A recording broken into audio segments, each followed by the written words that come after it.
अस्सलाम वालेकुम।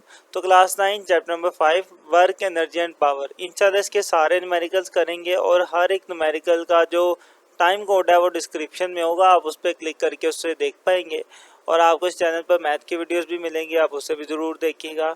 ये जितने भी न्यूमेरिकल्स हैं ये जो भी हम पढ़ रहे हैं ये पंजाब टेक्स्ट बुक से पढ़ रहे हैं, तो जो बच्चे पंजाब टेक्स्ट बुक को पढ़ते हैं वो इसको फॉलो कर सकते हैं।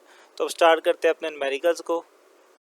तो 5.1 फर्स्ट न्यूमेरिकल आपके सामने है। इसमें लिखा हुआ है a force of 20 newton acting at an angle of 60 degree to the horizontal used to pull a box through a distance of 3 metre across a floor. मतलब आपके पास कोई बॉक्स है और इस बॉक्स को खींचने के लिए आपने लगाई है फोर्स। ये आप इस डायरेक्शन में लगा रहे हैं फोर्स 60 डिग्री के एंगल पे। जो आपका हॉरिजॉन्टल एंगल है वो कितना है, 60 डिग्री का आपका एंगल बन रहा है ज़मीन के साथ। और जो फोर्स आपने लगाई है वो फोर्स आपने लगाई है 20 न्यूटन की। तो फोर्स हमारे पास है जी 20 न्यूटन। और जो फोर्स लगाने के बाद ये बॉक्स आगे भी तो मूव करेगा ना, तो जितना डिस्टेंस इस बॉक्स ने कवर किया वो डिस्टेंस हमारे पास है 3 मीटर का। तो डिस्टेंस उसने दे दिया हमें 3 मीटर। आपने ये फाइंड करना है कि इस शख्स ने कितना वर्क किया। ये उसने लिखा हुआ है how much work is done, कि कितना वर्क किया होगा इस बॉक्स ने यहाँ से यहाँ तक आने में। ओके, तो जो गिवन डाटा वो लिख लेते हैं। पहली चीज़ उसने मुझे फोर्स दी हुई है 20 न्यूटन, वो लिख ली। एंगल दिया हुआ है 60 डिग्री, वो लिख लिया। और देन डिस्टेंस दिया हुआ है 3 मीटर, वो भी लिख लिया। आते हैं अपने फाइंड की तरफ। फाइंड मुझे करना है वर्क, कि इसने वर्क कितना किया आगे जाते हुए, तो वो हमने लिख लिया। सॉल्यूशन की तरफ चलते हैं। वर्क फाइंड करना है तो वर्क का ही फॉर्मूला लगेगा। वर्क बराबर होता है हमारे पास, वर्क बराबर होता है एफ मल्टीप्लाई बाय एस। लेकिन ये फॉर्मूला उस वक्त हम यूज़ करते हैं जब हमारे पास फोर्स और डिस्प्लेसमेंट दोनों की डायरेक्शन क्या हो जाए, सेम हो जाए, उस वक्त ये फॉर्मूला यूज़ करते हैं। लेकिन अभी सेम नहीं है, दोनों की डायरेक्शन आप देख सकते हैं, इनके बीच में एंगल बन रहा है 60 डिग्री। तो जब एंगल कोई बन रहा हो, किसी खास एंगल पे फोर्स लग रही हो, तो उस सूरत में जो हम फॉर्मूला यूज़ करते हैं वो ये वाला करते हैं, F S cos theta.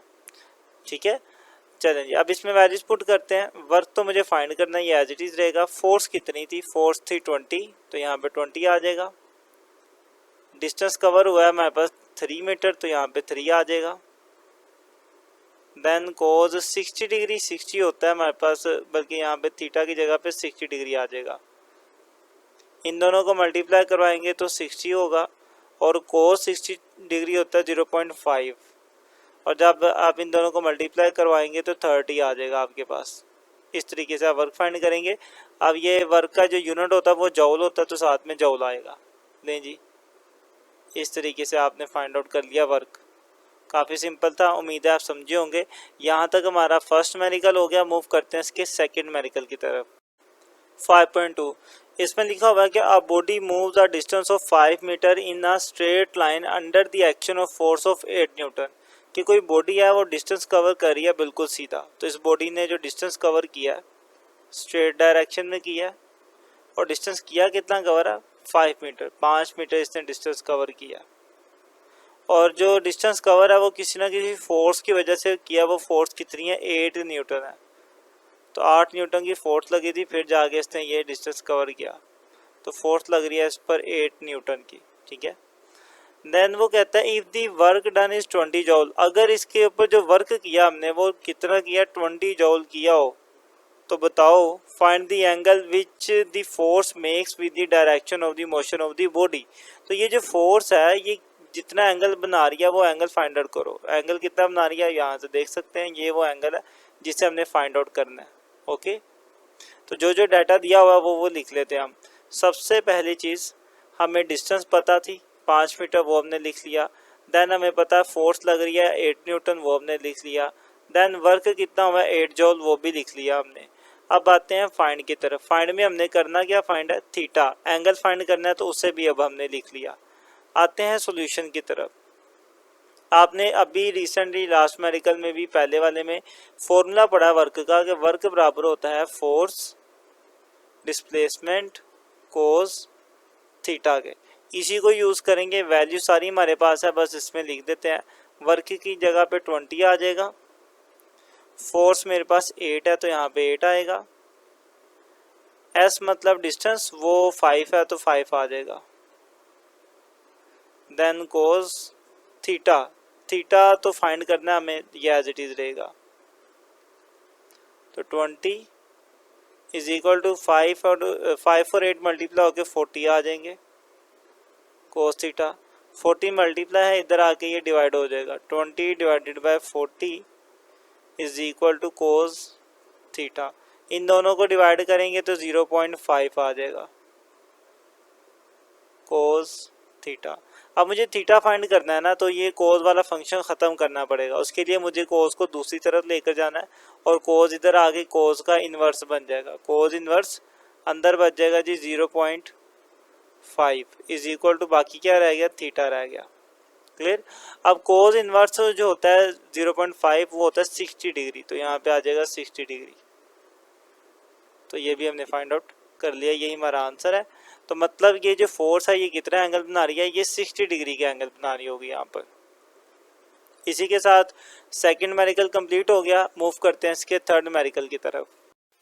Third मेरिकल है, वो कहता है जी an engine raises 100 kg of water through a height of 80 meter in 25 second.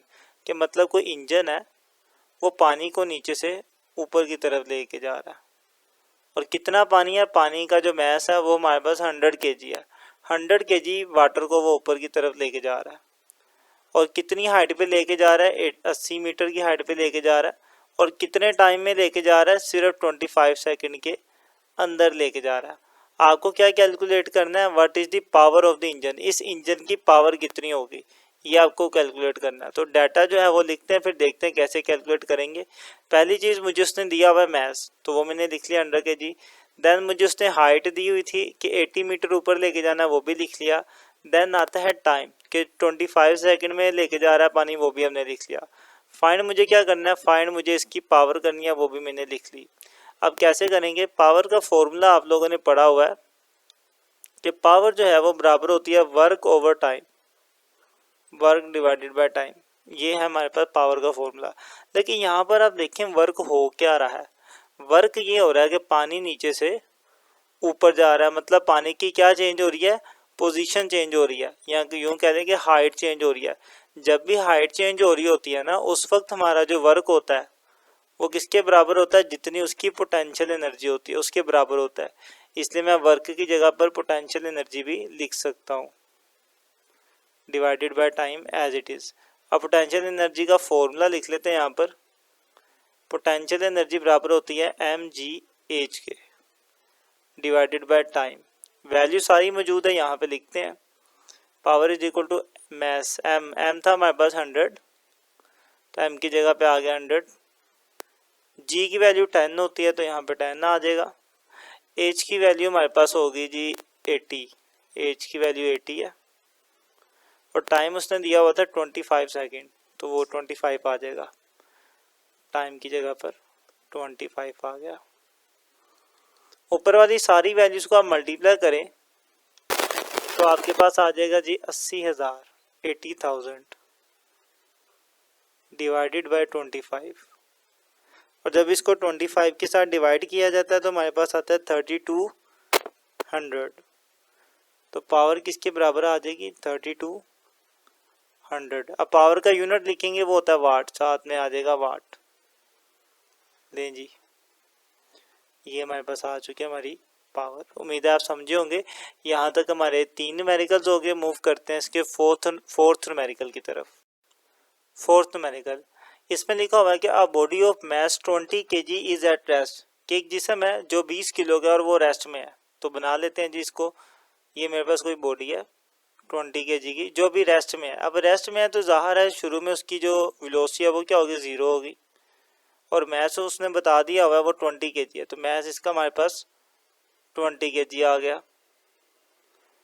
Then वो आगे बात करता है कि 40 Newton force act on it, कि इसके ऊपर एक फोर्स अमल कर रही है जो कि 40 न्यूटन की है। तो फोर्स अमल कर रही है इस पर 40 न्यूटन फॉर 5 सेकंड। और कितनी देर तक इसने काम किया इस फोर्स ने, सिर्फ 5 सेकंड के लिए। मतलब 5 सेकंड के लिए 40 न्यूटन की फोर्स इस पर लगती है। तो आपने क्या बताना है, what is the kinetic energy of the body at the end of this time, कि 5 सेकंड के बाद जब मेरी बॉडी यहाँ से मूव करके यहाँ पर आ जाएगी, इस पोजीशन पर आ जाएगी, उस वक्त उसकी काइनेटिक एनर्जी कितनी होगी। मतलब बॉडी ज़ाहिर है फोर्स लगेगी, आगे मूव करेगी, और जब 5 सेकंड कंप्लीट हो जाएंगे, फर्ज करें जी 5 सेकंड के बाद मेरी बॉडी यहाँ पर पहुँच गई है, तो यहाँ पर पहुँचने के बाद उसकी कितनी काइनेटिक एनर्जी होगी, ये हमने उसे बताना है। ओके, तो ठीक है, बताते हैं। सबसे पहले डाटा लिख लेते हैं और देन देखते हैं कैसे फाइंड करेंगे। सबसे पहले मुझे जो मालूम है वो इसका मैथ है 20 kg, वो लिख लिया मैंने। इसकी इनिशियल वेलोसिटी, ठीक है, यहाँ पे इसकी क्या होगी, ये इनिशियल वेलोसिटी। इनिशियल का मतलब होता है शुरू वाली वेलोसिटी, वो 0 है तो वो लिख ली मैंने। देन हमने लिख लिया इसका फोर्स लग रही थी 40 न्यूटन, वो भी लिख ली। देन टाइम, 5 सेकंड का टाइम लग रहा था ना इससे आगे जाने में, तो वो भी हमने लिख लिया, मतलब 5 सेकंड तक फोर्स हमने लगाई है। और उसने कहा कि 5 सेकंड के बाद उसकी आपने वेलोसिटी फाइंड करना है, सॉरी काइनेटिक एनर्जी फाइंड करना है। अब देखिए जब 5 सेकंड गुजर जाएंगे तो यहाँ पर उसकी जो वेलोसिटी होगी, मैं उसे क्या कहूँगा, फाइनल वेलोसिटी कहूँगा। मतलब ये कि मुझे ये चेक करना है कि फाइनल वेलोसिटी पर इसकी काइनेटिक एनर्जी कितनी होगी, ये मुझे कैलकुलेट करना है कि इस वेलोसिटी पर कितनी काइनेटिक एनर्जी होगी। करते हैं फाइंड। तो इस चीज़ को लिख लेते हैं पहले हम, क्या हमें फाइंड करनी है काइनेटिक एनर्जी। फाइंड में करना है मुझे काइनेटिक एनर्जी फाइंड करना है। सॉल्यूशन की तरफ चलते हैं। अब जैसे कि काइनेटिक एनर्जी मुझे फाइंड करना है, अब काइनेटिक एनर्जी जो है उसका फॉर्मूला आपको बताता हूँ, वो होता है जी 1/2 mv²। अब इस फॉर्मूले में ये जो v लिखा हुआ है, v का मतलब क्या है, वेलोसिटी। कौन सी वेलोसिटी होगी यहाँ पर, ये वाली फाइनल वेलोसिटी। उसने कहा ना at the end of 5 second के, 5 सेकंड के बाद, तो 5 सेकंड के बाद जो वेलोसिटी है वो कौन सी है, फाइनल वेलोसिटी। तो मतलब मुझे अगर काइनेटिक एनर्जी फाइंड करना है तो मुझे क्या पता होना चाहिए, फाइनल वेलोसिटी पता होनी चाहिए, ताकि मैं यहाँ पर वेलोसिटी की वैल्यू लिखूँ, मास की वैल्यू लिखूँ, तो मेरे पास काइनेटिक एनर्जी आ जाए। लेकिन ये वेलोसिटी मैं कैसे फाइंड करूँ, फाइनल वेलोसिटी, इसको पहले फाइंड कर लेते हैं और उसके बाद फिर हम अपनी काइनेटिक एनर्जी का फॉर्मूला लगाएंगे तो काइनेटिक एनर्जी आ जाएगा। ठीक है, तो वेलोसिटी फाइंड करने के लिए तो मैं एक फॉर्मूला यूज़ करूँगा। लिखते हैं यहाँ पे, सिंस जैसा कि हम जानते हैं फोर्स किसके बराबर होती है, ma के इक्वल होती है। ये फॉर्मूला हमने पढ़ा हुआ है न्यूटन के सेकंड लॉ में। इसको मज़ीद थोड़ा सा अगर आप ओपन करके लिखें ना, जो a है, a का मतलब होता है एक्सेलरेशन। एक्सेलरेशन का मैं फॉर्मूला लिखता हूँ यहाँ पर vf minus vi over t आ जाएगा। ठीक है, ये मेरे पास एक्सेलरेशन का फॉर्मूला आ गया। अब इस फॉर्मूले के अंदर सारी चीज़ें मौजूद हैं, मतलब मुझे पता है फोर्स की वैल्यू भी मुझे पता है, टाइम की भी पता है, इनिशियल वेलोसिटी की भी पता है, टाइम की भी पता है, मास की भी पता है, सारी पता है। बस मैं क्या करूँगा, फाइनल वेलोसिटी को फाइंड कर लूँगा। यहाँ से सारी वैल्यूज लिखते हैं। फोर्स मेरे पास कितनी लग रही है, फोर्स है 40 न्यूटन, तो यहाँ पर आ जाएगा 40 इज इक्वल टू मास। मास कितना था, 20 था, तो मास की जगह पे 20 आ जाएगा। फाइनल वेलोसिटी तो वो हमें चाहिए, माइनस इनिशियल कितनी थी, 0 थी। देखिए इनिशियल 0 है, और वैसे भी वो शुरू में 0 ही होगी क्योंकि वो रुकी हुई थी। टाइम कितना था, टाइम लग रहा है जी 5 सेकेंड, तो यहाँ पे आ जाएगा जी 5। 20 मल्टीप्लाई इधर आके डिवाइड होगा 40 के नीचे। यहाँ पर देखिए वी एफ में से 0 को माइनस करें तो कोई फ़र्क नहीं पड़ेगा, सिर्फ फाइनल वेलोसिटी बचेगा। नीचे 5 था तो 5 एज इट इज़। अब इन दोनों को डिवाइड करेंगे तो 2 आ जाएगा हमारे पास, वी एफ ओवर 5। 5 डिवाइड है, इधर आके मल्टीप्लाई होगा 2 के साथ, तो 2 multiply by 5 is equal to V F आ गया। अब इन दोनों को मल्टीप्लाई करेंगे तो 10 आएगा। तो ये मेरे पास आ गई फाइनल वेलोसिटी। वेलोसिटी का यूनिट मीटर पर सेकंड वो लाजमी लिखेंगे साथ में। तो यहाँ से हमने निकाली अपनी फाइनल वेलोसिटी। अब इस फाइनल वेलोसिटी के ऊपर मैं काइनेटिक एनर्जी इजीली फाइंड कर सकता हूँ। तो अब मैं यहाँ पे लिखता हूँ नाउ कि काइनेटिक एनर्जी जो है वो बराबर होती है जी 1/2 mv²। लेकिन मैं यहाँ पे v नहीं लिखूंगा, क्या लिखूंगा, vf² लिखूंगा, क्योंकि जिस वेलोसिटी पे मुझे काइनेटिक एनर्जी फाइंड करनी है वो फाइनल वेलोसिटी है। ठीक है, 5 सेकंड के बाद फाइंड करनी थी ना, 5 सेकंड के बाद उसकी जो वेलोसिटी होगी वो v नहीं होगी, vf होगी। इसलिए मैं फॉर्मूले में v की जगह पर vf लिख रहा हूँ। वैल्यूज पुट करते हैं इसमें। 1/2 मास की वैल्यू हमारे पास क्या थी जी, मास था 20, तो मास की जगह पे 20 आ गया। फाइनल वेलोसिटी अभी हमने फाइंड किया वो 10 है, तो यहाँ पे 10 आएगा और ऊपर स्केयर आ जाएगा। ये 20 और 2 ये दोनों डिवाइड हो रहे हैं, डिवाइड होके तो ये यहाँ पे आ जाएगा 10 और इस 10 का स्केयर लूँगा तो 100 आ जाएगा और ये दोनों मल्टीप्लाई होंगे तो 1000 बन जाएगा, 1000। तो इस तरीके से मेरे पास आ गई मेरी काइनेटिक एनर्जी। एनर्जी का यूनिट जौल है तो यहाँ पे जौल आएगा। नहीं जी, काइनेटिक एनर्जी भी हमने फाइंड कर ली। तो उम्मीद है कि आप इस सारे न्यूमेरिकल को समझे होंगे। कहीं पे इशू आए तो आपने ज़रूर कमेंट करना और अगर नहीं आए, समझ आ जाए, तब भी कमेंट किया करें और फिर वीडियो को दोस्तों तक शेयर भी किया करें। यहाँ तक हमने 5.4 को कर लिया, मूव करते हैं 5.5 की तरफ। 5.5 इसमें लिखा हुआ है कि a ball of mass 160 gram is thrown vertically upward. एक बॉल है जिसका मैस कितना है, 160 ग्राम है। लेट्स सपोज ये वो बॉल है, इसको हमने ऊपर की तरफ फेंका है। The ball reaches a height of 20 metre. ये बॉल ऊपर पहुंच जाती है और इसकी हाइट कितनी होती है, 20 मीटर की हाइट पे ये पहुंच जाती है।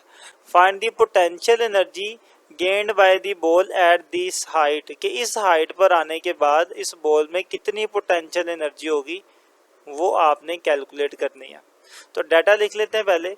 मेरे पास जो उसने मुझे दिया हुआ है उसका मैस है, वो मैस कितना जी 160 ग्राम।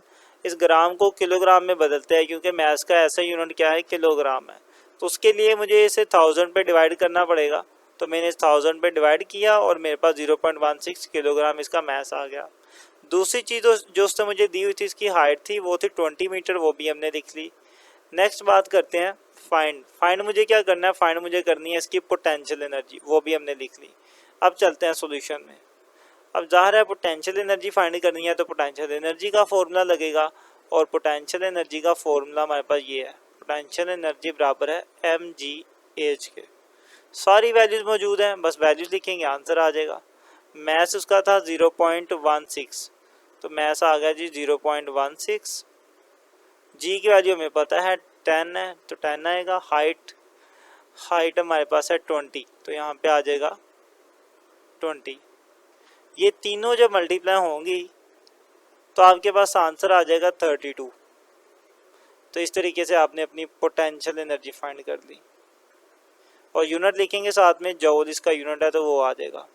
सिंपल सा छोटा सा न्यूमेरिकल था, ये भी हो गया। उम्मीद है कि आप इनको भी समझे होंगे। यहाँ तक हमने इसके न्यूमेरिकल कर लिए 5। मूव करते हैं इसके 6 न्यूमेरिकल की तरफ। 5.6 इसमें कहता है जी आ 0.14 kg ball is thrown vertically upward, कि इतने किलोग्राम की बॉल को हमने ऊपर फेंका है with an initial velocity of 35 metre per second, जिसकी स्टार्टिंग पर जो वेलोसिटी थी वो 35 मीटर पर सेकेंड थी।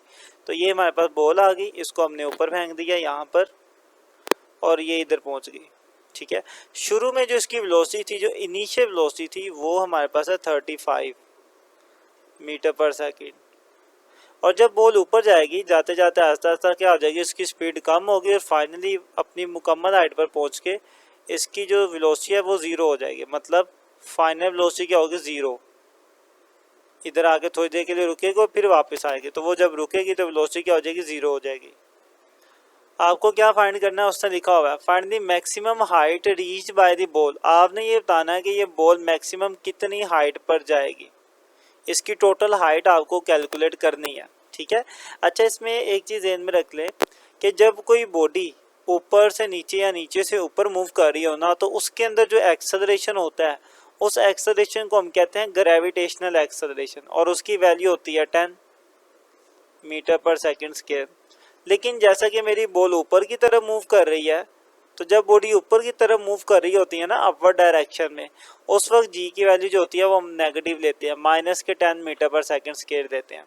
ये वैल्यू उसने लिखी नहीं होती, लेकिन ये चीज़ हमें ज़ुबानी पता होनी चाहिए और इसमें माइनस का साइन काफ़ी इंपॉर्टेंट है, आपने ध्यान से लगाना है।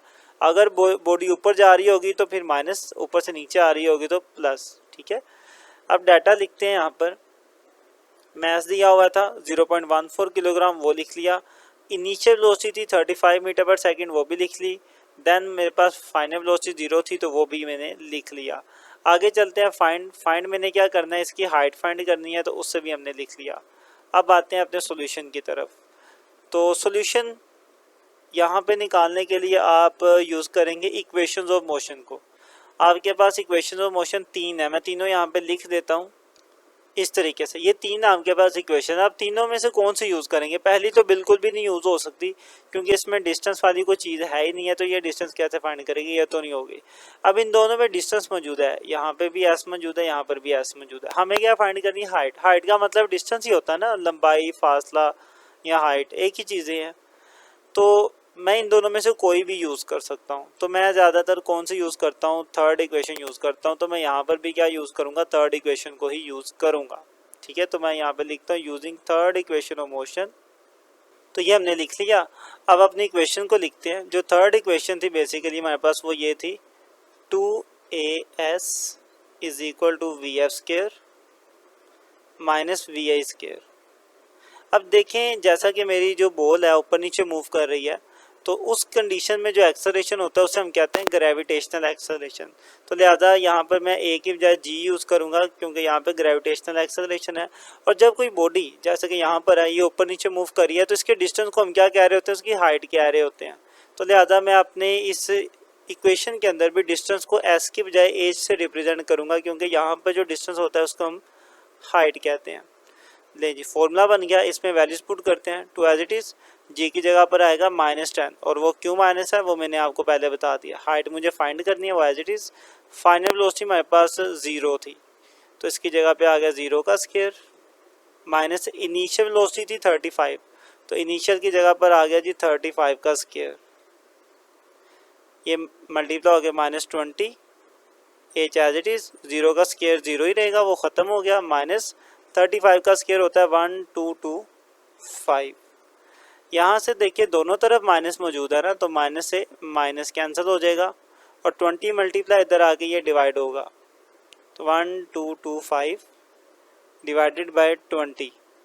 जब ये 20 डिवाइड होगा इसके साथ, तो आपके पास आंसर आएगा जी 61.25, 61.25।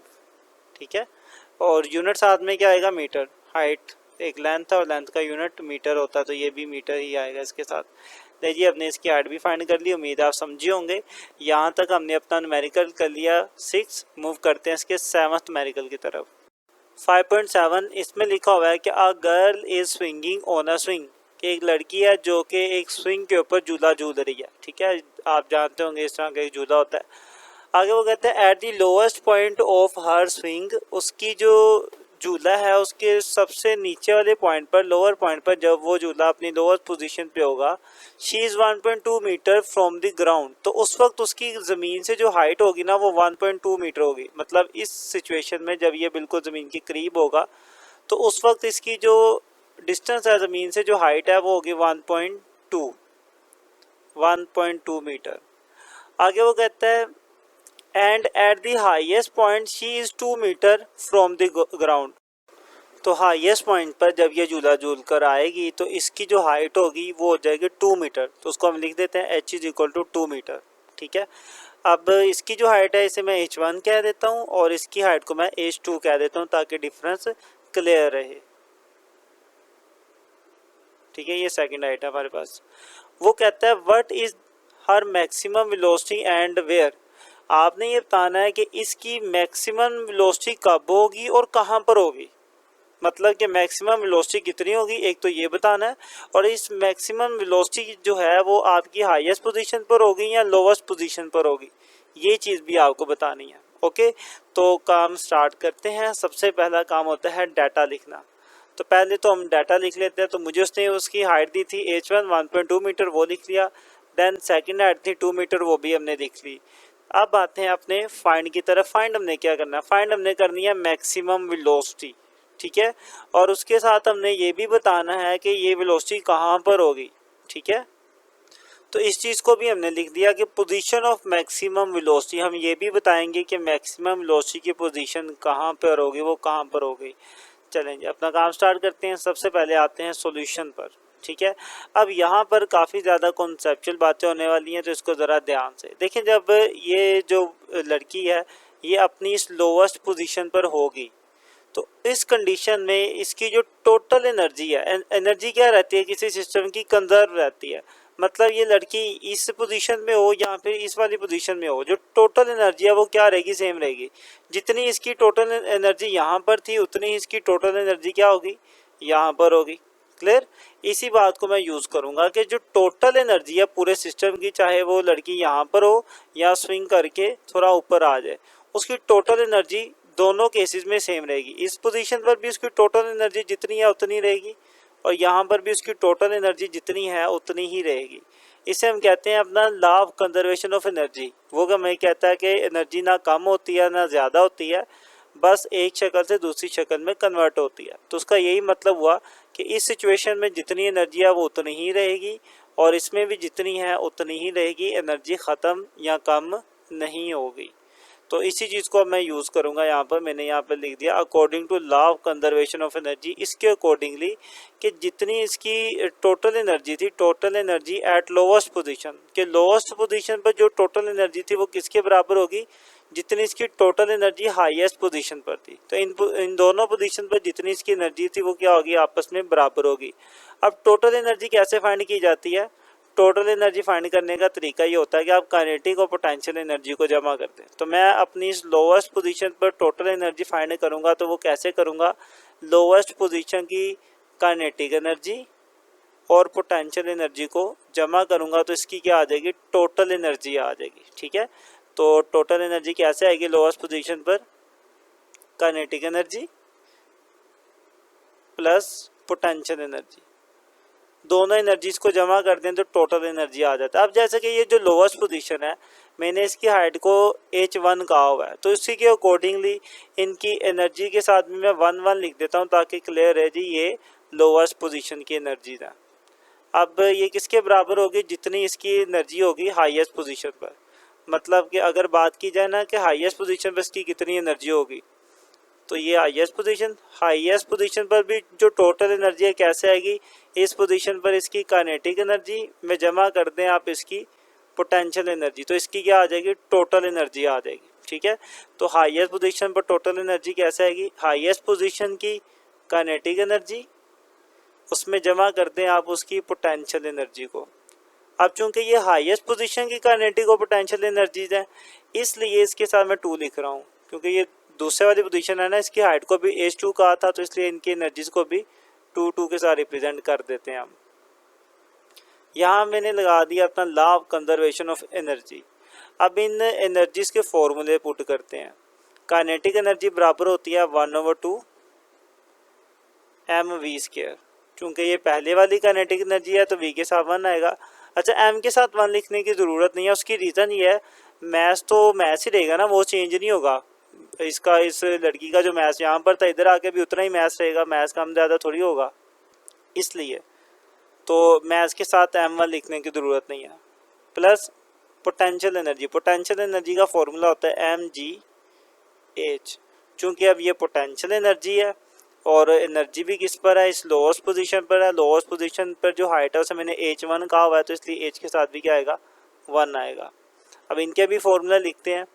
पोटेंशियल एनर्जी, बल्कि ये काइनेटिक है, काइनेटिक एनर्जी का फॉर्मूला होता है जी 1/2 mv²। चूँकि ये काइनेटिक एनर्जी दूसरी पोजीशन पर है तो इसलिए मैं v के साथ 2 लिखूँगा। प्लस पोटेंशियल एनर्जी का फॉर्मूला है mgh, और यहाँ पर इसकी हाइट h2 थी तो इसलिए h के साथ 2 आ जाएगा। उम्मीद है कि अभी तक ये चीज़ें समझे होंगे आप। अब यहाँ पर एक बहुत इंपॉर्टेंट बात हम यूज़ करेंगे कि देखें, जब ये लड़की झूला झूल रही होगी तो इस अपनी लोवेस्ट पोजीशन से हाईएस्ट पोजीशन पर आएगी, तो यहाँ पर आके ये थोड़ी देर के लिए रुकेगी और फिर आगे मूव करेगी। मतलब जब वो रुकेगी तो यहाँ पर आके उसकी जो वेलोसिटी है वो क्या हो जाएगी, 0। और ये जो दूसरी पोजीशन है इसकी वेलोसिटी को मैंने v2 कहा हुआ है, मतलब कि हाईएस्ट पोजीशन पर वेलोसिटी क्या होती है, 0 होती है। तो इसी चीज़ को मैं यहाँ पे यूज़ करूँगा कि एट हाईएस्ट पोजीशन, तो ये मैंने लिख दिया एट हाईएस्ट पोजीशन v2 क्या होगा, 0 होगा। अब इसी v2 की वैल्यू को मैं यहाँ पे लिखूँगा तो ये सारी वैल्यू क्या हो जाएगी, 0 हो जाएगी। ठीक है, फिलहाल यहाँ पर देखें, इनमें से इसको ऐसे लिख लें। चले नेक्स्ट स्टेप में कर लेंगे 1/2 mv1² plus mgh1 1/2 as it is m अब ये V2 की जगह पे क्या लिखूंगा 0, क्योंकि ये तो 0 हो गया, ये पोजीशन पर 0, ऊपर स्केयर है तो स्केयर आ जाएगा, प्लस mg/2। अब 0 का स्केयर 0 ही होता है और 0 किसी से भी मल्टीप्लाई हो जाए तो पूरी वैल्यू को क्या कर देता है 0, तो ये तो सारी वैल्यू हो जाएगी 0 plus mgh as it is. अब इन दोनों में से आप देखें m कॉमन निकल सकता है तो आप m कॉमन ले लें, m मैंने कॉमन ले लिया, अंदर बचेगा 1/2 v1 स्केयर और m कॉमन ले लिया तो अंदर बचेगा gh1। यहाँ पे आप देखें 0 किसी में प्लस हो माइनस हो कोई फ़र्क तो पड़ता नहीं है, तो यहाँ पे सिंपल बचेगा मेरे पास mgh2 और यहाँ पर क्या बचेगा, तो इसको ज़रा मैं नीचे करके लिख लूँ ताकि वो इजीली लिख पाऊँ। यहाँ पे बच जाएगा जी mgh2 और यहाँ से ये सारी value as it is m/1/2 v1 square plus gh1। अब दोनों तरफ m मौजूद है ना, तो m से m कैंसिल हो जाएगा, तो m से m कैंसिल हो गया। यहाँ पर आ गया जी मेरे पास 1/2 v1 square plus gh1 is equal to gh2। ठीक है, मुझे v1 वेलोसिटी फाइंड करनी थी, तो अब मैं इसको यहीं पे रहने दूंगा, बाकी सारी वैल्यूज़ को 1 बाय 1 दूसरी तरफ ले जाएंगे। तो यहाँ पे ये सारी वैल्यू प्लस हो रही है ना, तो इक्वल के इधर आके ये माइनस हो जाएगी, तो gh2 ये प्लस थी, इधर आके ये माइनस होगी, माइनस gh1, यहाँ पे रह जाएगा जी 1/2 v1 स्केयर। फर्दर आप देखें ये 2 डिवाइड है, इधर आके ये भी मल्टीप्लाई हो जाएगा, तो v1 square is equal to 2 into gh2 minus gh1, ये हो गया। अब इनमें वैल्यूज पुट कर लेते हैं और बाद में फिर ये स्केयर ख़त्म कर लेंगे, तो वैल्यूज पुट करते हैं। 2 एज इट इज़, g की वैल्यू 10 होती है, h2 कितना था हमारा देख लेते हैं, तो h2 की वैल्यू थी हमारे पास 2 मीटर और h1 था 1.2 मीटर। ठीक है, तो h2 था हमारे पास 2 मीटर माइनस g की वैल्यू 10 और h1 था हमारे पास 1.2 मीटर। ठीक है, इस तरीके से इनमें हमने वैल्यूज पुट कर ली, तो 2 इंटू 10 2 से मल्टीप्लाई होगा 20 माइनस ये दोनों भी मल्टीप्लाई होंगे तो 12 आ जाएगा, इनको माइनस करेंगे तो 8 आ जाएगा और 8 2 से मल्टीप्लाई होगा तो 16 आ जाएगा। यहाँ पे क्या चल रहा था हमारे पास v1 स्केयर चल रहा था, तो एज इट इज़ रहेगा। अब स्केयर ख़त्म करने के लिए हमें अंडर रूट लेना पड़ेगा, तो यहीं पर ही कर लेते हैं। अब v1 square is equal to 16, दोनों तरफ मैंने ले लिया अंडर रूट, इधर भी और इधर भी। अब स्केयर अंडर रूट से कैंसिल, तो v1 इज इक्वल टू 16 का अंडर रूट होता है हमारे पास 4, तो 4 आ जाएगा, साथ में मीटर पर सेकेंड ये हमारे पास वेलोसिटी आ चुकी है। तो और ये जो वेलोसिटी है ये कहाँ पे आई है, v1 वेलोसिटी किस पोजीशन की होगी, v1 वेलोसिटी मेरे पास इस लोवेस्ट पोजीशन की होगी, क्योंकि मैंने लोवेस्ट पोजीशन की हाइट को h1 कहा था और इसी की वेलोसिटी को v1 कहा था, तो लिहाजा मेरे पास जो मैक्सिमम वेलोसिटी है वो आई है लोवेस्ट पोजीशन पर। क्लियर, तो दोनों बातें हमने बता दी, उसको वेलोसिटी मैक्सिमम कितनी है वो भी हमने कैलकुलेट कर ली, और इस वेलोसिटी की पोजीशन क्या होगी लोवेस्ट पोजीशन पर, ये मैक्सिमम वेलोसिटी होगी। इस बात को लिख भी देते हैं, तो मैंने इसी बात को लिख दिया कि velocity will be maximum at lowest position पर मैक्सिमम होगी। अब नीचे जगह नहीं थी इसलिए मैंने इसे साइड पे लिख दिया। ठीक है, तो ये भी कवर हो गया हमारे पास, हमने अपनी वेलोसिटी भी कैलकुलेट कर ली और वेलोसिटी कितनी है, ये 4 मीटर पर सेकेंड है। उम्मीद है कि आपको ये सारा समझ आया होगा, ये थोड़ा सा लेंथी था, इसमें कॉन्सेप्ट भी ज़्यादा यूज़ हो रहा है, तो उम्मीद है कि आप समझ चुके होंगे, इतना मुश्किल भी नहीं था। यहाँ तक हमारे पास 7 न्यूमेरिकल्स हो चुके हैं, मूव करते हैं इसके 8th न्यूमेरिकल की तरफ। 5.8 वो कहता है जी, a person pushes a lawn mower with a force of 50 newton making an angle of 45 degree with the horizontal. मतलब एक शख्स है, लॉन मूवर मतलब घास काटने वाली मशीन है, उसको पुश कर रहा है, धकेल रहा है, खींच रहा है, और कितनी फोर्स लगा रहा है, 50 न्यूटन की फोर्स लगा रहा है, और वो जो एंगल बना रहा है वो 45 डिग्री के एंगल बना रहा है हॉरिजॉन्टल डायरेक्शन में। डायग्राम आपके सामने, मान लीजिए ये वो फोर्स लगा रहा है, ठीक है, और हॉरिजॉन्टल डायरेक्शन में जो एंगल बन रहा है वो कितना बन रहा है, 45 डिग्री का एंगल बन रहा है। वो कहता है if the mover is move through a distance of 20 metre, अगर ये जो मूवर है ये 20 मीटर का डिस्टेंस कवर कर जाता है, 20 मीटर दूर चला जाता है, तो is move through a distance of 20 metre, how much work is done, तो इसने कितना वर्क किया। तो वर्क बेसिकली आपने फाइंड आउट करना है। तो जो डाटा दिया वो लिख लेते हैं। सबसे पहले मुझे उसने बताई है फोर्स कितनी लगा रहे हैं हम, वो 50 न्यूटन की लगा रहे हैं, वो हमने लिख ली। देन वो कहता है कि आपका जो एंगल है वो 45 डिग्री है, वो भी हमने लिख लिया। उसके बाद वो कहता है जी जो डिस्टेंस आपने कवर किया वो 20 मीटर का करना है, तो वो भी हमने कर लिया। और आपने फाइंड क्या करना है, आपने फाइंड करना है इसका वर्क डन, तो वो भी हमने लिख लिया कि वर्क हमने फाइंड आउट करना है। सॉल्यूशन पे आते हैं, काफ़ी सिंपल सॉल्यूशन अब तक तो आप समझ चुके होंगे। वर्क का फॉर्मूला लगेगा, वर्क बराबर होता है एफ एस कोस थीटा के। वैल्यूज पुट करते हैं, एफ की जगह पर 50, एस की जगह पर 20, कोस एज इट इज, और थीटा की जगह पर आएगा 45 डिग्री। 20 और 50 इन दोनों को मल्टीप्लाई करवाएं तो 1000 आ जाएगा, 1000। और कोस 45 डिग्री अगर आप लेते हैं तो आपके पास आंसर आता है 0.707। अब इन दोनों को आपस में मल्टीप्लाई करवा दें तो आपके पास आंसर आ जाएगा जी 707, और यही आपका आंसर। हम वर्क फाइंड कर रहे थे, वर्क फाइंड हो गया। वर्क का फॉर्मूला होता है, यूनिट होता है जूल, तो ये हमने लिख दिया जूल। नहीं जी, वर्क भी आ गया हमारे पास। यहाँ तक हमारा न्यूमेरिकल नंबर 8 हो गया। मूव करते हैं न्यूमेरिकल नंबर 9 की तरफ। तो 9 न्यूमेरिकल है, इसमें लिखा हुआ है कैलकुलेट द वर्क डन। आपने कैलकुलेट करना है वर्क, पहले उसने बता दिया, और दो कंडीशन दी हैं, दोनों को पढ़ते हैं वन बाय वन, दोनों में फिर कैलकुलेट करेंगे अपने वर्क को। पहले वो कहता है कि आपने push a 5 kg box up a frictionless inclined plane 10 metre long that makes an angle of 30 degree with the horizontal.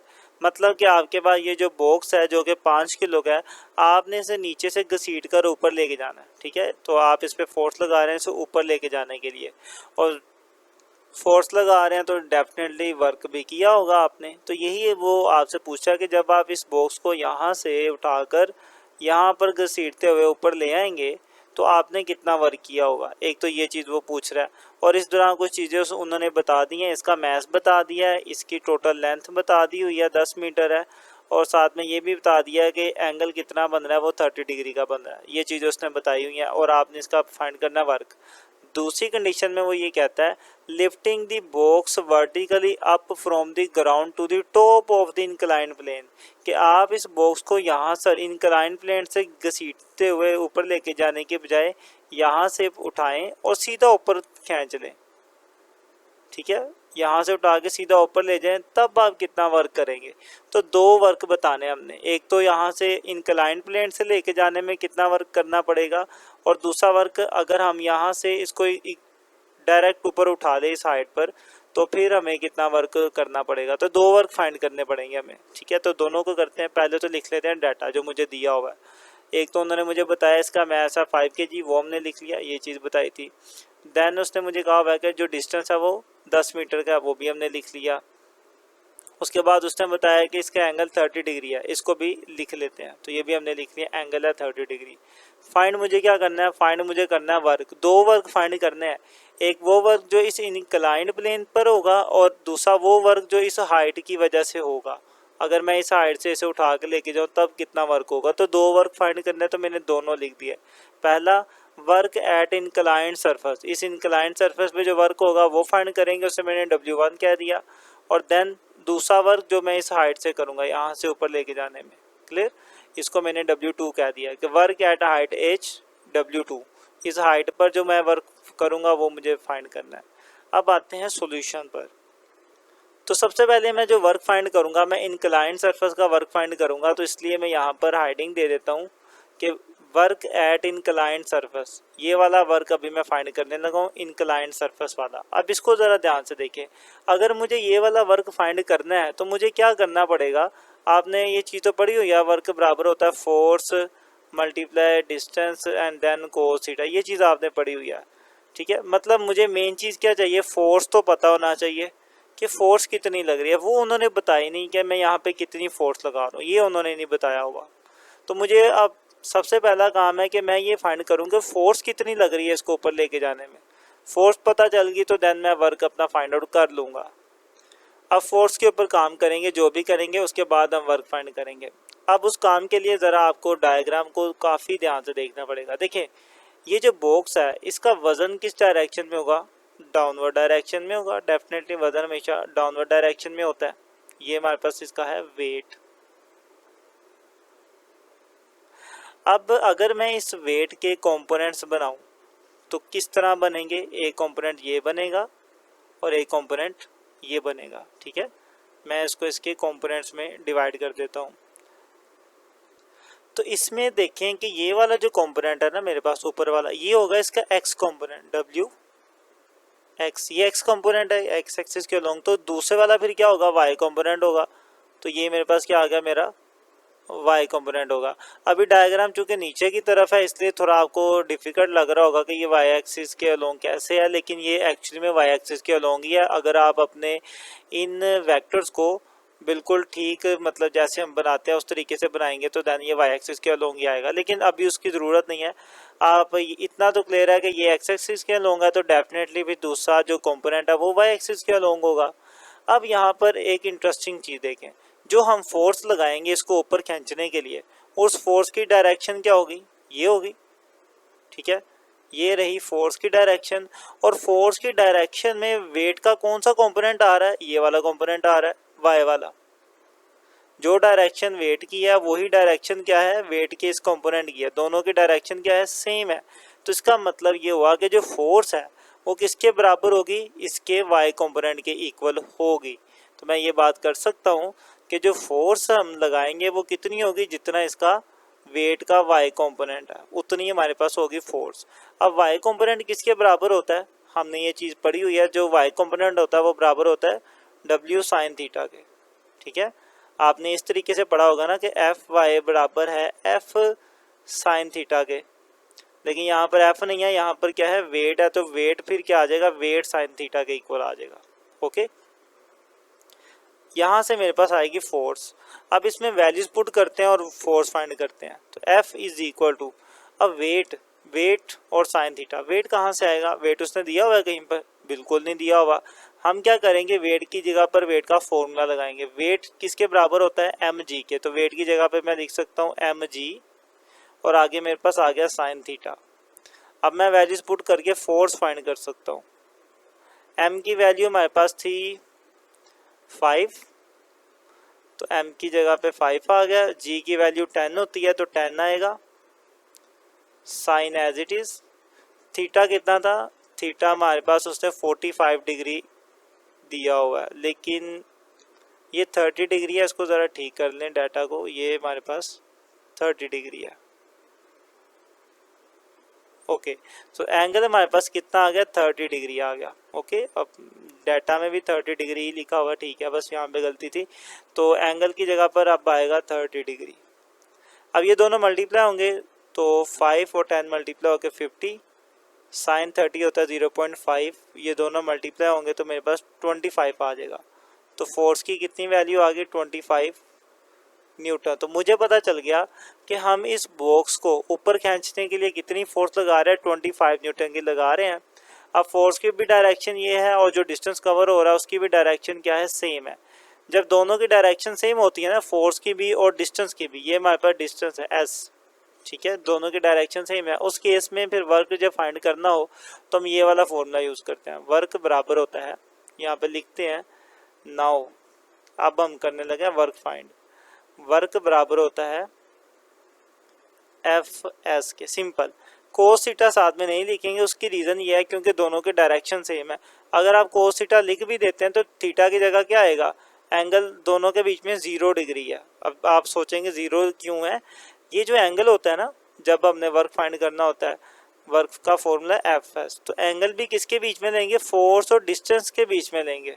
Force अगर ये है और डिस्टेंस भी ये है, दोनों की डायरेक्शन सेम है तो दोनों के बीच के एंगल 0 है। ये वाला जो एंगल है ये फोर्स और डिस्टेंस के बीच का नहीं है, ये इस इंक्लाइंड सरफेस का एंगल है। ओके, तो इसलिए जब हम अपना वर्क वाला फॉर्मूला यूज़ करेंगे तो एफ एस लेंगे। एफ एस कोस थीटा लिखने का फ़ायदा नहीं है क्योंकि एंगल तो दोनों में ज़ीरो है, फोर्स की भी डायरेक्शन ये है और डिस्टेंस की भी डायरेक्शन ये है, सेम डायरेक्शन होता है एंगल ज़ीरो होता है, और कोस थीटा 0 1 नहीं होता है, तो कोई फ़र्क नहीं पड़ने वाला। इसलिए मैं यहाँ पे सिंपल क्या ले रहा हूँ, एफ एस ले रहा हूँ वर्क का फॉर्मूला। अब इसमें वैल्यूज पुट करते हैं। फोर्स हमने फाइंड कर लिया 25, और जो डिस्टेंस कवर हो रहा है वो भी देख लेते हैं जी कितना है। जी डिस्टेंस कवर हो रहा है 10 मीटर का, यहाँ पे भी 10 ही लिखा हमने, तो यहाँ पे आ जाएगा 10 मल्टीप्लाई किया तो मेरे पास वर्क आ गया जी 250, 25 जूल। चूँकि ये पहले वाला वर्क है तो इसलिए मैं W के साथ 1 लिखूँगा। नहीं जी, पहला वर्क तो आ गया, वो है 250 जूल। अब सेकंड वर्क फाइंड करते हैं। जब हम अपने ब्लॉक को यहाँ से घसीट कर ऊपर नहीं लेके जाएंगे बल्कि यहीं से ही उठा के डायरेक्ट ऊपर की तरफ ले जाएंगे। अब चूंकि इस केस में इसकी पोजीशन चेंज होगी, ये नीचे से ऊपर की तरफ जा रहा होगा, तो मेरा जो वर्क है वो किसके बराबर होगा, जितनी इसकी पोजीशन चेंज किया और चेंज करने के दौरान जितनी इसके अंदर एनर्जी आई होगी। और जब पोजीशन चेंज करते हैं तो उस वक्त जो एनर्जी आती है उसे हम क्या कहते हैं, पोटेंशियल एनर्जी। ओके, तो मेरा वर्क किसके बराबर होगा, पोटेंशियल एनर्जी के बराबर होगा इस केस में। और पोटेंशियल एनर्जी किसके बराबर है, mgh के इक्वल है। इस फॉर्मूले से हम बहुत इजीली अपना वर्क कैलकुलेट कर सकते हैं, लेकिन इसमें भी एक इशू है, एज तो हमें पता ही नहीं है, हाइट तो उसने हमें दी नहीं हुई। ये जो डिस्टेंस है ये तो इनक्लाइंड सरफेस का डिस्टेंस है, वो ये वाला डिस्टेंस है, हाइट उसने हमें नहीं दी हुई। अब हमें क्या करना पड़ेगा, यहाँ पर भी पहले हाइट फाइंड करना पड़ेगी, देन इस फॉर्मूले में हाइट की वैल्यू पुट करेंगे और फिर मेरे पास वर्क आएगा सेकंड कंडीशन का। ओके, तो काम शुरू करते हैं। सबसे पहले तो हम यहाँ पे हेडिंग देंगे कि अब हम हाइट h वाला वर्क फाइंड करने लगे हैं।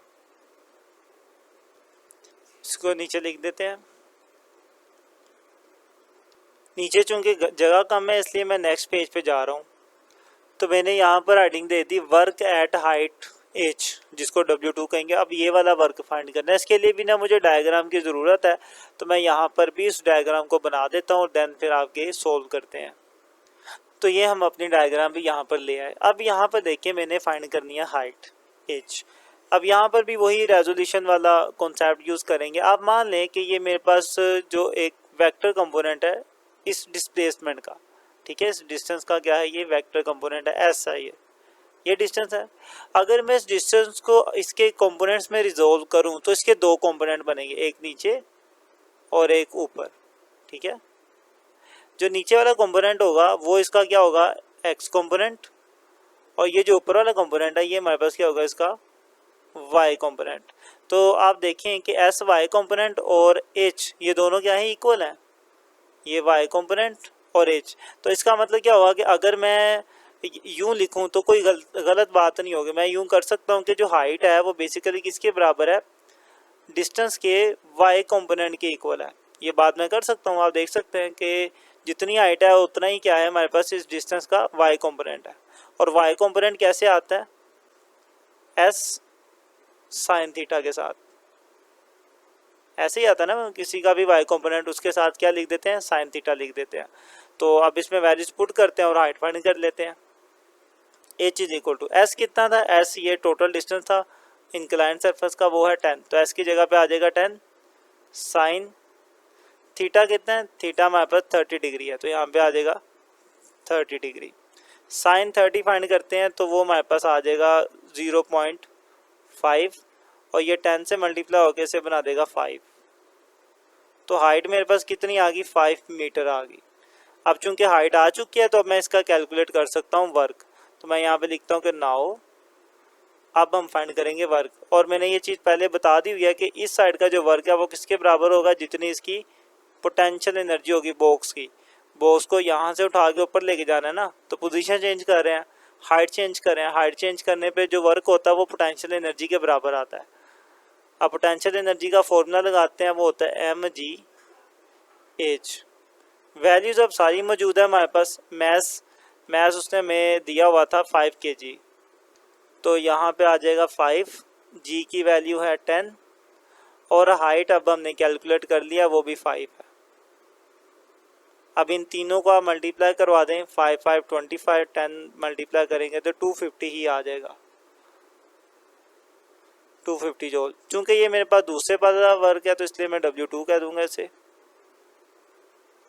तो ये भी मेरे पास 250 जूल आया। तो आपने देखा कि पहले वाला वर्क भी 250 था, ये भी 250 है। तो आप लोग को यहाँ से लेके चले जाएं या नीचे से ऊपर डायरेक्ट लेके चले जाएं, आपके वर्क में कोई फ़र्क नहीं पड़ेगा। लेकिन ये उस कंडीशन में है जब आपकी सरफेस की जो फ्रिक्शन है वो बिल्कुल भी नहीं है, ज़ीरो फ्रिक्शन है। फ्रिक्शन है सरफेस है उस वक्त ही होगा। तो जैसा कि सिचुएशन उसने बताई थी क्वेश्चन के अंदर कि हमारे पास एक फ्रिक्शनलेस सरफेस है तो उस पर फिर वर्क आपका बराबर ही रहेगा। लेकिन आम हालात में डेली लाइफ में ऐसा नहीं होता, फ्रिक्शन की वजह से जो होता है वर्क ज़्यादा हो जाता है इस सरफेस से ऊपर लेके जाने में, क्योंकि ज़्यादा सरफेस है ज़्यादा फ्रिक्शन होगी, ज़्यादा वर्क करना पड़ेगा।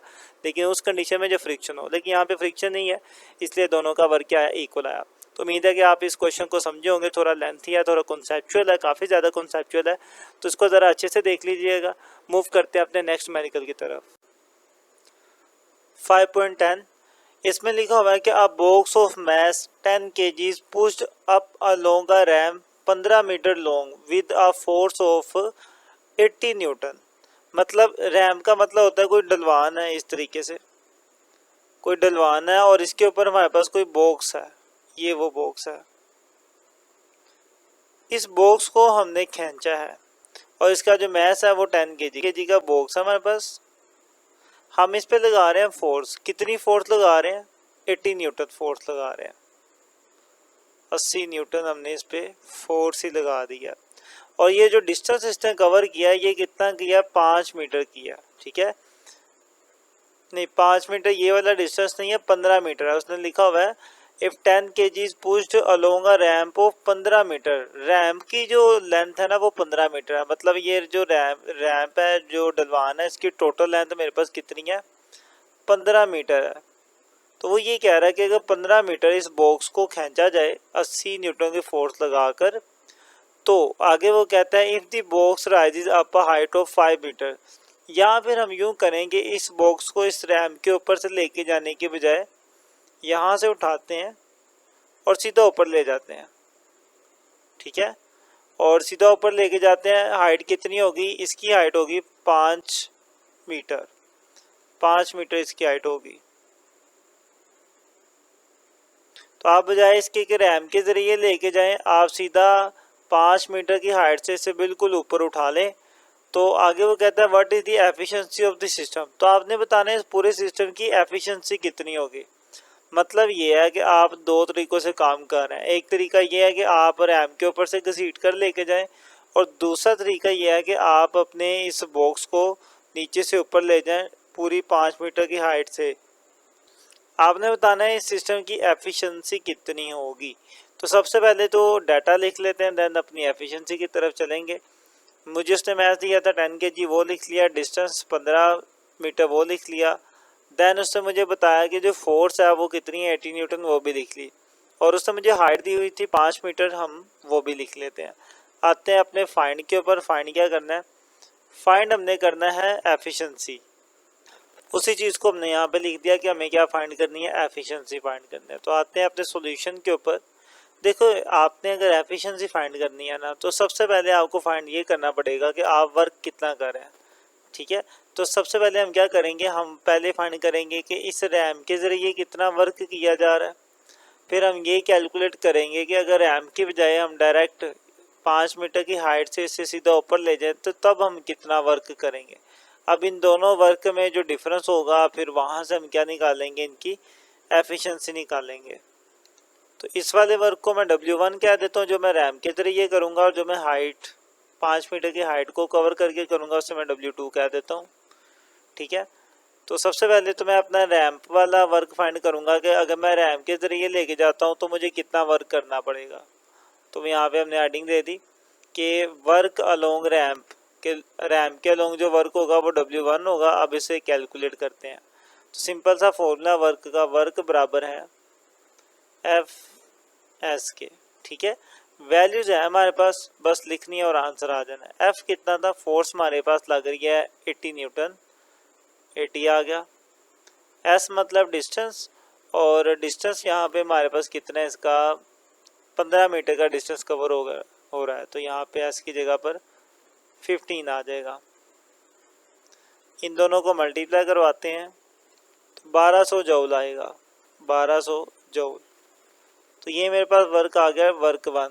ये वो वर्क है जो रैम के ज़रिए हम कर रहे हैं, लेकिन अगर हम रैम के ज़रिए नहीं डायरेक्ट 5 मीटर की हाइट उठाकर ऊपर लेके जाएं तब कितना वर्क करेंगे, अब वो फाइंड करते हैं। तो उसके लिए मैं अब हाइडिंग दे देता हूँ कि work along height h1 h, इस तरीके से कि वर्क अलोंग हाइट, और हाइट के अलोंग जो वर्क करेंगे उसे हम W2 कहेंगे। अब देखिए जब हाइट चेंज हो रही होती है ना, उस वक्त जो हमारा वर्क होता है वो उसकी पोटेंशियल एनर्जी के बराबर होता है। तो अब जो मेरे पास वर्क है वो किसके बराबर होगा, जितनी उसकी पोटेंशियल एनर्जी चेंज हुई है। ज़ाहिर है बॉडी नीचे थी फिर ऊपर चलेगी, तो हाइट चेंज होती है तो मतलब पोटेंशियल एनर्जी चेंज होती है, और जितनी पोटेंशियल एनर्जी चेंज होती है उतना ही हमने क्या किया होता है, वर्क किया होता है। तो उसके अकॉर्डिंगली मैंने लिख लिया कि पोटेंशियल एनर्जी ही हमारे के पास बेसिकली हमारा क्या है, वर्क है। ठीक है, वर्क 2 लिखूंगा मैं, दूसरे वाला वर्क फाइंड कर रहा हूँ। अब पोटेंशियल एनर्जी का फॉर्मूला होता है mgh।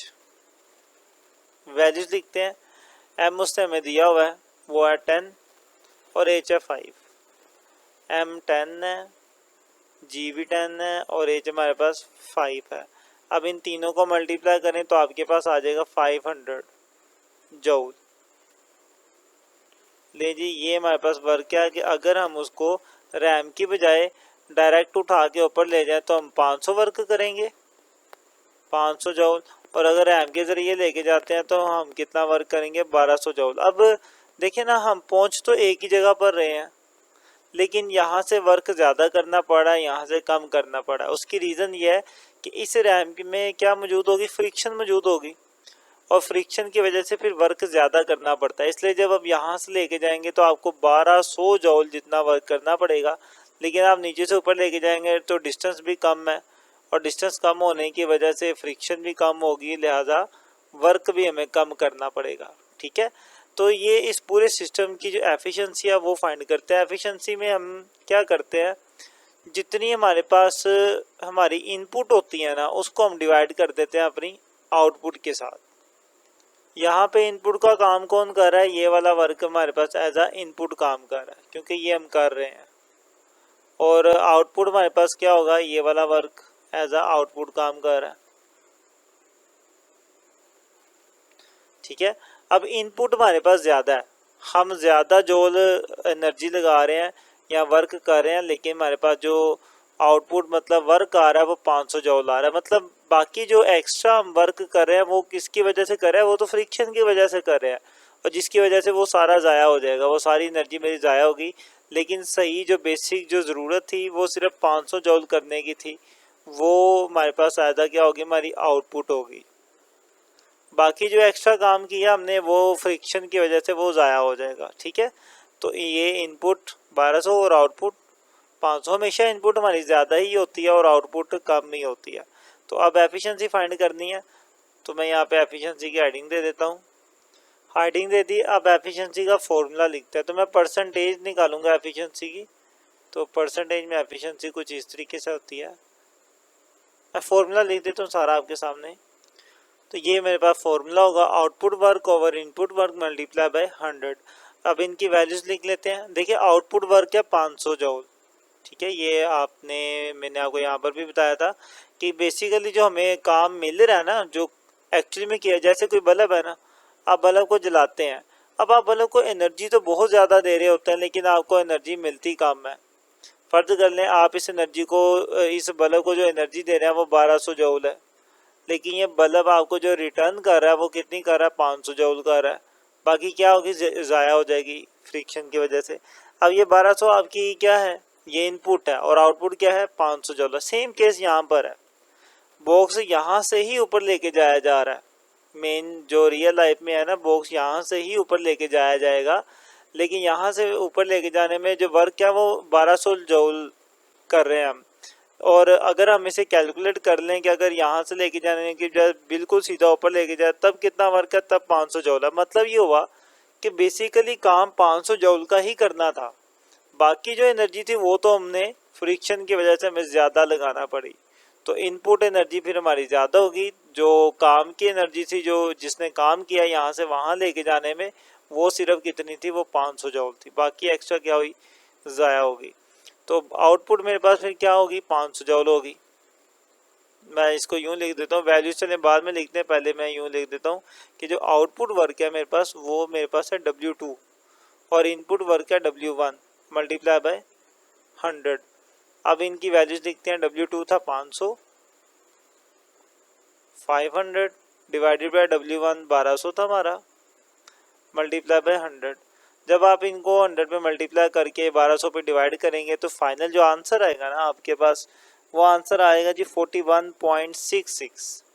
इनको मल्टीप्लाई करवा के आ जाएगा 41.66%। इसको आप राउंड अप कर सकते हैं इस तरीके से 41.7%। तो इस तरीके से आपके पास क्या आ जाएगी, परसेंटेज एफिशिएंसी आ जाएगी।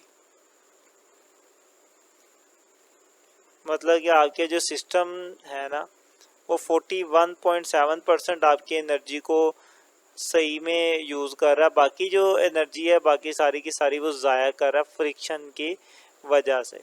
तो यहाँ तक ये न्यूमेरिकल भी हो गया हमारे पास, न्यूमेरिकल नंबर 10। उम्मीद है कि आपको इसकी समझ आई होगी। यहाँ तक 10 हो गया, मूव करते हैं इसके 11th न्यूमेरिकल की तरफ। 11 न्यूमेरिकल, इसमें लिखा हुआ है कि a force of 600 newton act on a box to push it 5 metre in 15 second. कि आपके पास कोई बॉक्स है, उसके ऊपर आप लगा रहे हो फोर्स, ठीक है, और फोर्स भी कितनी लगा रहे हो, 600 न्यूटन। इतनी ज़्यादा आप फोर्स लगा रहे हैं उसके ऊपर, उसको खींचने के लिए। और कितनी दूर ले जाते हैं खींचकर, 5 मीटर दूर ले जाते हैं। और कितने टाइम के अंदर, 15 सेकंड के अंदर अंदर। आपने क्या करना है, आपने कैलकुलेट करनी है, कैलकुलेट दी पावर। आपने पावर कैलकुलेट करनी है, यहाँ पर कितनी पावर यूज़ हो रही है। तो सबसे पहले डाटा, फोर्स थी 600, डिस्टेंस था 5 मीटर और टाइम था हमारे पास 15 सेकेंड, वो हमने लिख लिया। इसके बाद और क्या चीज़ दी हुई थी, कुछ नहीं। अब फाइंड की तरफ चलते हैं। फाइंड हमने करनी है इसकी पावर। पावर फाइंड करनी है तो डेफिनेटली पावर वाला ही फॉर्मूला लगाएंगे। तो पावर जो होती है बेसिकली वो बराबर होती है वर्क ओवर टाइम के, और वर्क की जगह पे मैं वर्क का फॉर्मूला लिख देता हूँ। वर्क बराबर होता है एफ एस के, एफ एस ओवर टाइम। अच्छा, एफ एस के साथ मैं कोस थीटा क्यों नहीं लिख रहा, वो इसलिए नहीं लिख रहा क्योंकि फोर्स की डायरेक्शन और डिस्टेंस की डायरेक्शन दोनों सेम है। जब दोनों एक दूसरे के पैरेलल होते हैं तब कोस लिखने की ज़रूरत नहीं होती, क्योंकि एंगल 0 डिग्री होता है और कोस 0 डिग्री पे 1 होता है। अब इनकी वैल्यूज लिखते हैं। फोर्स हमारे पास कितनी थी, 600। एस का मतलब डिस्टेंस वो है 5 metre, divided by time. Time लग रहा है 15 सेकेंड, तो यहाँ पे 15 आ गया। जब आप इनको सोल्व करते हैं, ऊपर वाली को मल्टीप्लाई करवाएं और देन 15 पे डिवाइड कर दें, तो फाइनली आपके पास आंसर आ जाएगा 200। और पावर का यूनिट होता है वाट, तो W लिख देंगे साथ। दें जी, पावर आ गया जी 200 वाट। और न्यूमेरिकल कंप्लीट हो गया, सिंपल सा था। 11 न्यूमेरिकल हो गया। मूव करते हैं इसके 12th न्यूमेरिकल की तरफ। 12 न्यूमेरिकल, इसमें लिखा हुआ है कि आप 40 kg boy run up stairs 10 metre high in 8 second.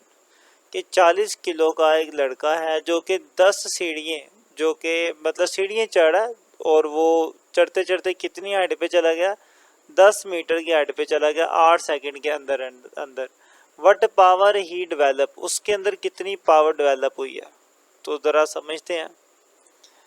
कोई लड़का है जी इस तरीके से, वो ये सीढ़ियाँ चढ़ता चढ़ता ऊपर आ गया, और यहाँ पर जब आया तो उसकी टोटल जो हाइट थी ज़मीन से वो कितनी होगी, वो 10 मीटर होगी। तो यहाँ पर जब ये लड़का आ गया, इसकी हाइट होगी 10 मीटर, ये इसकी हाइट आ गई।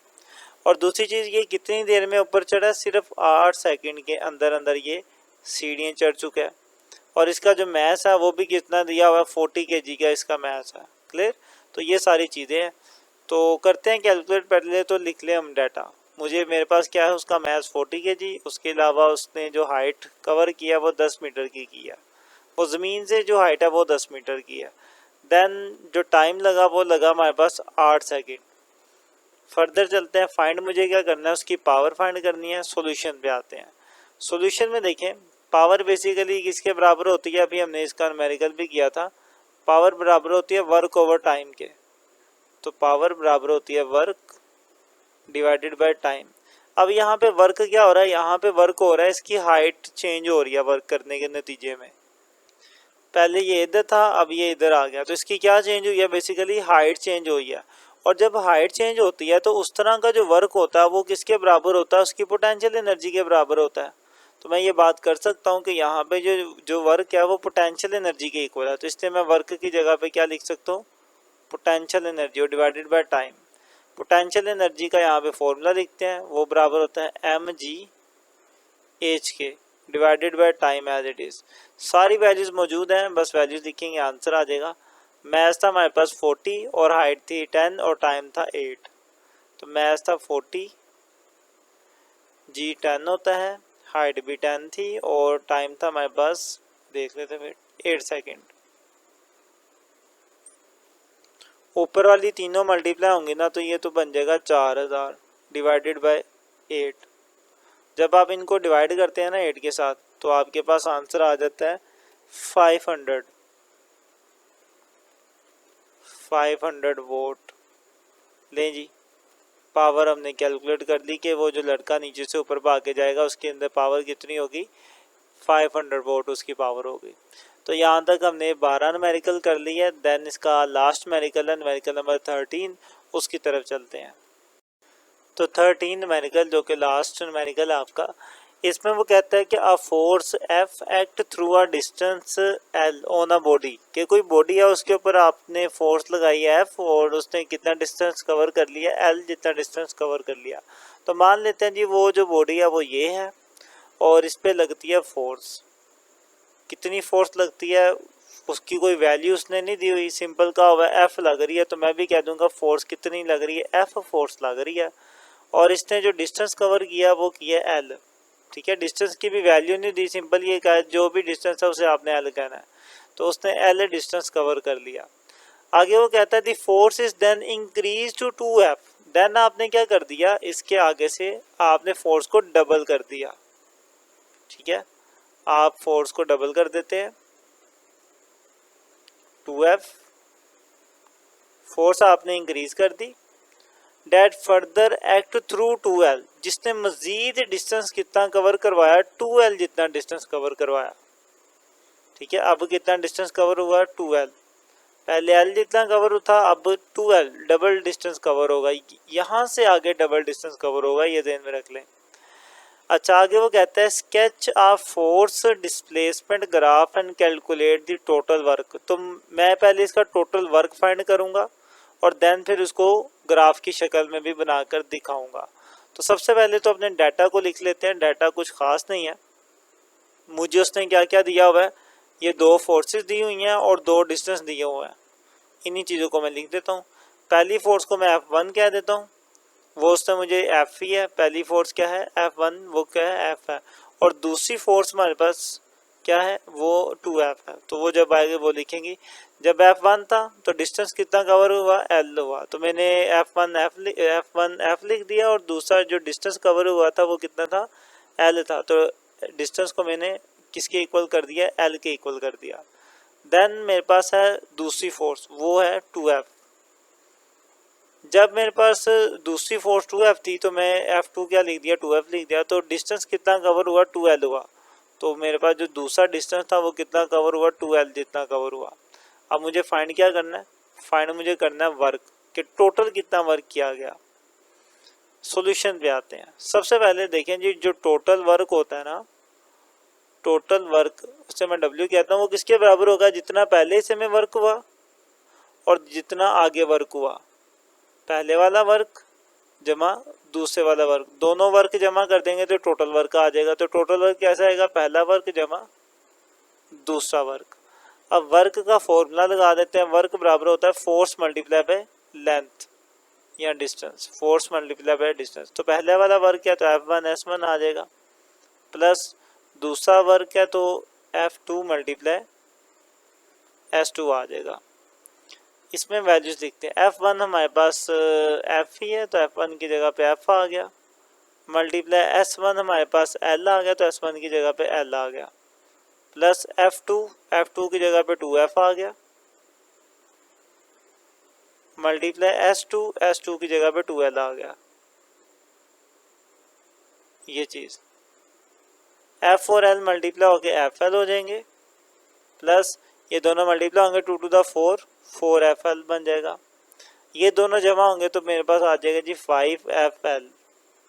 तो टोटल कितना वर्क हुआ जी 5 एफ एल, इतना वर्क हुआ।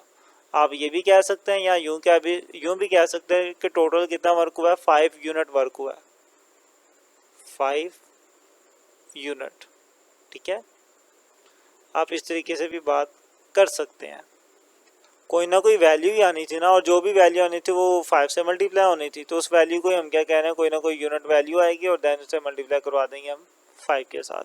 तो यहाँ तक तो वर्क आ चुका है हमारा, लेकिन अब हमने क्या करना है, इसका ग्राफ भी बनाना है। उसने कहा हुआ है कि जी ग्राफ बनाए, तो ग्राफ की तरफ चलते हैं। ग्राफ के लिए आपको पता है एक एक्स एक्सिस चाहिए और एक वाई एक्सिस चाहिए, तो ये हमने ड्रा कर लिया एक अपना वाई एक्सिस, और यहाँ पे हमने ड्रा कर लिया एक एक्स एक्सिस।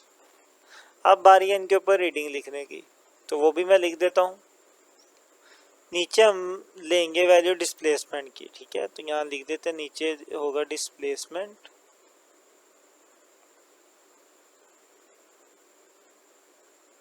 और इस तरफ हम लेंगे अपनी फोर्स ले लेते हैं।